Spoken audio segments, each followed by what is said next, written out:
Shoe shopping in mimosas, I absolutely love it. It's 2026 and there are so many varieties of shoes, but it wasn't always that way. It's been a minute. Let's get some truthful history in while I'm shopping and sipping mimosas. Let's unbind the legacy of John Ernst Matzeliger, the soul of the world. Get it like soul of a shoe.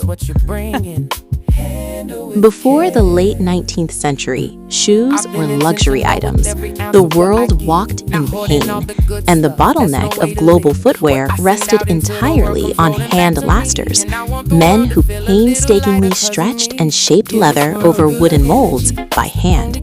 A skilled laster could finish 50 pairs a day, a grueling pace that kept shoe prices exorbitant. Enter Jan Ernst Matzeliger. Born in 1852 in Paramaribo, Dutch Guiana, now Suriname, to Aletta, an enslaved black woman, and a wealthy Dutch engineer, Jan possessed an intellect that transcended the brutal colonial caste system. By age 10, he was a master apprentice in his father's machine shops, displaying an uncanny mechanical genius. However, recognizing that his brilliance would be stifled in South America, a 19-year-old Matzeliger boarded an East Indian merchant ship, seeking a horizon where his mind could run free. By 1877, Matzeliger had settled in Lynn, Massachusetts, famously known as the shoe capital of the world. Working in a shoe factory, he listened to the haughty hand lasters boast that no machine could ever replicate the dexterity of human fingers. It was a mechanical impossibility, they claimed. Matzeliger accepted the challenge. Working out of a rented room over the West End Mission, he began mocking up his ideas in secret. Destitute and ridiculed by his peers, his first prototype was a chaotic assemblage of wooden cigar boxes, wire, scrap iron, and elastic. Yet within that crude model lay the architectural framework to revolutionize a global industry. He worked late into the night, sacrificing his own comfort to solve the impossible equation of automated shoemaking. In 1883, Matzeliger filed a patent for his completed lasting machine. The 15-page document was so incredibly complex that the examiners at the U.S. Patent Office simply did not believe it was real. They dispatched an inspector from Washington to Lynn, Massachusetts, to witness the machine in person. What the inspector saw changed history. Matzeliger's machine gracefully held the shoe on a last, gripped and pulled the leather down around the heel, drove in the nails, and discharged a completed shoe in seconds. It increased production from 50 pairs a day to an astounding 700 pairs. On March 20, 1883, U.S. Patent number 274207 was granted. The price of shoes plummeted by 50% worldwide, making high-quality footwear accessible to the masses for the very first time. Behind his tireless drive was a deep, stabilizing love for his family.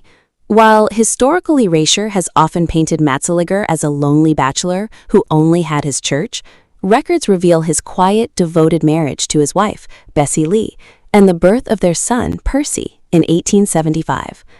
Bessie was his emotional anchor, providing a sanctuary of warmth and belief when the entire shoe industry mocked him. The strength of their family unit shielded Jan from the immense racial and economic prejudices of 19th century New England. Every cigar box he carved and every gear he filed was for the future of Bessie and Percy. His black love was the silent, powerful engine driving his world-changing invention. Tragically, genius often demands a devastating toll. To secure funding to build his working models, Matzeliger was forced to surrender 2/3 of his company to white investors. Years of neglecting his health in drafty, freezing workshops led to a fatal bout of tuberculosis. On August 24, 1889, Jan Ernst Matzeliger died at the incredibly young age of 36. Following his death, the United Shoe Machinery Company swallowed his patents in company stock, building a monopolistic empire that became worth over $1 billion. The executives grew immensely wealthy off his stolen legacy, while the true architect of the modern shoe industry was buried in Pine Grove Cemetery. Yet, in his final act of grace, Matzeliger had willed a portion of his remaining stock to the North Congregational Church, allowing his beloved community to pay off their mortgage entirely. As of today, May 4th, 2026, the global footwear market is a multi-billion-dollar juggernaut. entirely birthed from the blueprints of an Afro-Indigenous man from Suriname.